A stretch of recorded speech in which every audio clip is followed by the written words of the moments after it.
Before we start today's show, we want to invite you to stick around at the end of the episode to enjoy a preview of a new podcast that premieres on July 14th. As the industry's exclusive cannabis podcast network, MJBulls is proud to present Women Leading in Cannabis. Join host Kira Reed each week for inspirational discussions with women who are leading the cannabis industry.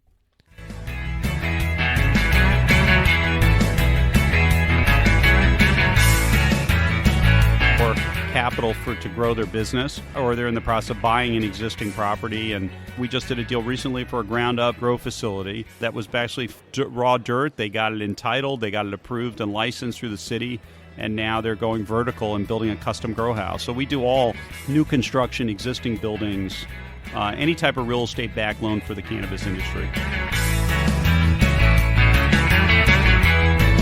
From MJBulls Media, it's the Raising Cannabis Capital Show.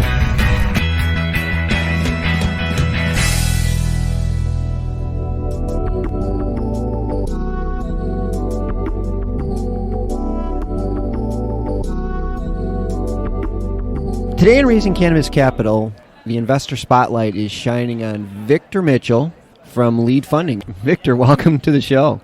Well, thanks, Dan. Thanks for having me. Well, we're at the Cannabis World Congress and Business Expo in New York City, and it's day 2. Victor, you had your first day at the show. How'd it go yesterday? Oh, it was phenomenal. We had hundreds of people came through our booth and met a lot of talked about a lot of interesting opportunities, and hopefully we'll be able to make some important loans. Yeah, well, this industry is growing so fast that we need to. Well, Lead Funding, your roots are in real estate investment. I'm just reading from your website that you've provided private loans to date over $500 million in loans to real estate developers. I mean, that's quite an accomplishment. Yes, we've done quite a few. We've been in business 11 years. We make real estate-backed loans to the cannabis industry. We'll lend on just about any type of dispensary or a grow house. One of the few large private lenders in the country, and we have a whole team that we can generally underwrite in a matter of a few days or even a few weeks and fund most cannabis projects that meet our underwriting criteria. I think what's so neat about this and what you're doing is that you're bringing your skill set into this industry and your expertise and your experience in an unrelated industry, real estate, and now you're providing all this expertise, which is so needed. That's really exciting to me that somebody at your level, your experience level, found this industry that interesting. Now, you're based in Colorado, right? Is that correct? Yes, we lend in all 50 states, but it's also, Dan, worth talking about the fact that most cannabis operators, especially dispensaries across the country, are forced to lease. They can't even have access to capital to purchase their own buildings. And you have so many landlords playing games with them and jacking up the rents and throwing them out and what have you. So it's just an inherent amount of risk in leasing in this industry. You know, it's like the Wild West, the cannabis industry today. So we encourage many of our operators to try to buy their buildings, and we're a source of capital to provide them the real estate financing when they're ready to buy a building. Which is so needed. Like you said, I know a lot of grow facilities specifically, they've just been expanding and putting a ton of capital improvements into their facilities for somebody else. Now they're saying, I'd love an opportunity to buy my own building, but they can't get any traditional lending. Explain why that is still not an option for people to get loans for anything in the cannabis industry. I mean, it's quite simple. The Federal Reserve still looks at cannabis as a controlled substance, so it's illegal, even though more than 30 states have legalized marijuana in one form or another. So there's a contradiction between the federal and state laws, and really the cannabis operators and owners have been locked out of any type of traditional bank financing. So we fill this niche providing real estate-backed loans similar to a bank, except we don't have any of the red tape that a bank has. I mean, our rates are slightly higher than a traditional bank. We can generally lend at a higher leverage point. We can make decisions in-house.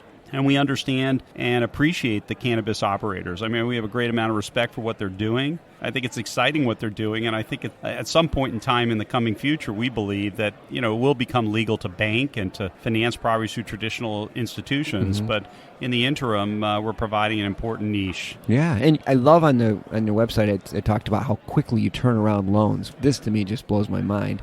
In my past life, did a lot of loans through SBA loans.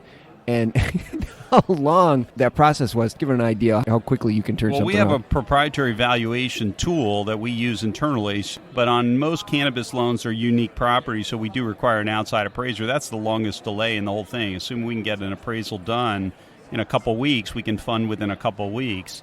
If we can use our own valuation tool, we can fund in a matter of just a few days. 80% of our loans to date are funded within 1 week. But our cannabis loans usually take 2 to 3 weeks to fund. Once we've approved the borrower, we give them a term sheet so they feel comfortable. They usually pay a modest deposit. We order an appraisal, and we basically underwrite and site visit the property. So it's a very fast, efficient process. We're actually looking at 2 large transactions right now. We're looking at a $4 million loan. We're looking at a $6 million loan right now. We're hoping to close to 2 cannabis operators, one in Michigan, another one in Colorado over the next 30 days. We lend in all 50 states. That was my next question, if you can lend in all 50 states. Yeah. Absolutely. We lend in all 50 states. We're looking at opportunities in the Northeast here. We're looking at opportunities in the Midwest. The only place we haven't funded yet a deal is in California. Wow. For some reason, we haven't funded. I mean, the regulatory environment's different there. We've looked at a number of options there. We haven't funded anything yet in California, but our primary focus is in our home state in Colorado, as well as we're really putting a lot of energy into the Northeast. Let's talk about interest rates. I know you touched on it. What can people expect? 12% is our standard rate. We'll do up to a 1, 2, or 3-year loan, but unlike a traditional loan, our loans don't have any amortization. So the borrowers just pay interest only on the loans. There's no prepayment penalties. So it's an interest-only loan, more or less a bridge loan until they can get long-term, inexpensive debt capital when banking eventually becomes legal. Okay. And so it's not a balloon payment at the end? It's a balloon payment at the end of their term. They don't make principal payments during the term of the note. Okay. All right. If a company were interested in a real estate deal, they would need the facility that they want to buy, and that's what you use to back the loan. The collateral from the real estate is how you back the loan? They could be buying a facility, or they could already currently own the facility and own it free and clear. Many operators who purchase dispensaries and grow houses have actually paid cash. They have no debt on their properties because they couldn't get a loan. So there's a great number of those people. So we'll do a cash out refinance so they can have more capital to grow their business, or they're in the process of buying an existing property. And we just did a deal recently for a ground up grow facility that was actually raw dirt. They got it entitled, they got it approved and licensed through the city. And now they're going vertical and building a custom grow house. So we do all new construction, existing buildings, now, in a deal any type of real estate backed loan for the cannabis industry. Okay. In a deal like that, would you need to see projections and financials, or just base the entire deal on the property? So we're basically an asset-based lender. So we really look at kind of 4 or 5 different things. We obviously have to be comfortable with the property. We look at the borrower's FICO score, we look at their liquidity, we look at their net worth, and we look at their experience. Mm-hmm. But we're not basing on traditional cap rates. We don't lend on cap rates or other traditional income-based approaches. Because we're an asset-based lender, we don't have the red tape that a bank. Our loans are not going to be pledged or assigned to some hedge fund or some institution. We carry everything inside. We handle all construction draws internally. We service the notes internally. We handle all the payoffs. Everything is done in our own operation. I think that was one of the things I found. We're fully vertically integrated. I know. It's really important that we want to emphasize that in this message, is that you're not going to turn around and sell this loan. You're paying 12%, so it's obviously higher than a traditional bank, but you get a lot more services. You get a higher debt ratio. You're dealing with very good customer service. I'm most proud to tell you that we've been in business 11 years. We've never had a customer service complaint. We have a perfect rating, A+ rating from the Better Business Bureau, a perfect rating from the U.S. Chamber of Commerce. 80% of our loans come from existing customers, so they'll pay off a loan and get a new loan with us. So we're very proud of our reputation. We have about 500 clients currently across the 6 primary states that we're lending in. Okay. Well, we've been speaking with Victor Mitchell from Lead Funding, and we have all of his contact information on the MJBulls website. Victor, thanks for being on the show today. This has been really informative. Well, thanks, Dan, and look forward to hearing from some of your listeners. No, I'm sure you're going to hear from a lot of them. This is a good deal. Have a great day and enjoy the show.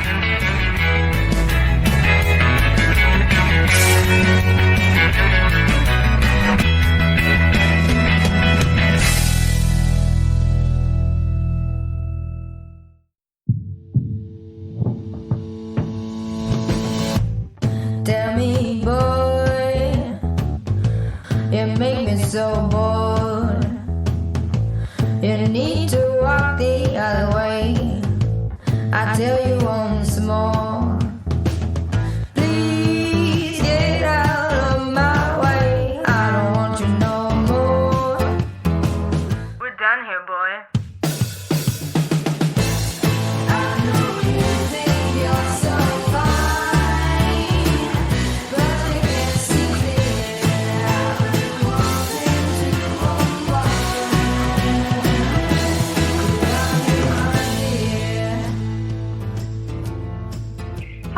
My name is Kira Reed, and I'd like to invite you to be inspired by the women who are leading in the cannabis industry. Each week, we will discuss empowerment, leadership, and what it means to be a woman in charge in marijuana, hemp, and CBD. As the founder of the Women Empowered in Cannabis community, I have had the great pleasure to get to know many brilliant and talented women who are CEOs, executives, politicians, advocates, and community leaders that are focused on creating a cannabis economy that is just, fair, and equal. We'll learn how these women make decisions, how they navigate a predominantly male industry, and what they're doing to level the playing field for women. I hope you'll join us.